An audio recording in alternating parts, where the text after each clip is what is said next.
வணக்கம் நண்பர்களே, இந்த வீடியோவில் அட்டன் 25 அண்ட் அட்டன் 50 மாத்திரையை பற்றி பார்க்க போகிறோம். வீடியோவை ஸ்கிப் பண்ணாமல் கடைசி வரைக்கும் வச்சு பண்ணுங்கள்.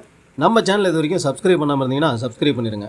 இது எப்படி வேலை செய்யுது, இதோட அளவு என்ன, என்னென்ன ப்ரிகாஷன்ஸ் தேவை, முழுசாக தெரிஞ்சிக்க வீடியோவை கடைசி வரைக்கும் பாருங்கள்.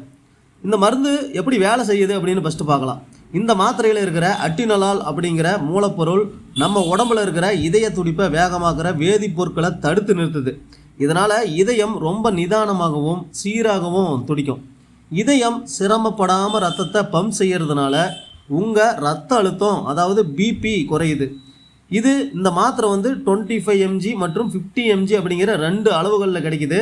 உங்களோட பிளட் ப்ரெஷரோட அளவை பொறுத்து டாக்டர் எத்தனை mg கொடுக்கலாம் அப்படின்னு முடிவு பண்ணுவார். சரி, இந்த அட்டன் மாத்திரையோட பெனிஃபிட்ஸ் என்னென்ன அப்படின்னு பார்க்கலாம்.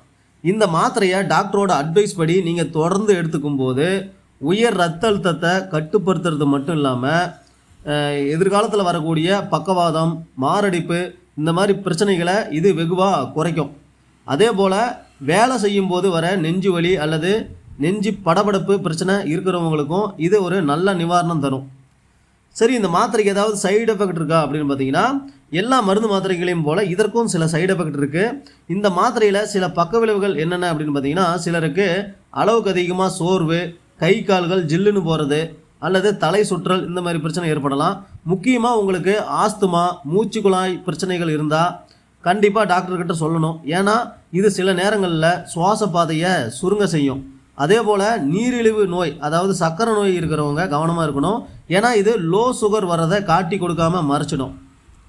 சரி, இந்த மாத்திரை எடுத்துக்கும் போது டாக்டரோட அட்வைஸ் என்னென்ன அப்படின்னு பார்த்தீங்கன்னா, மிக முக்கியமான விஷயம், இந்த மாத்திரையை நீங்களாகவே எடுத்துக்கக்கூடாது. டாக்டரோட பரிந்துரைப்படி தான் எடுத்துக்கணும்.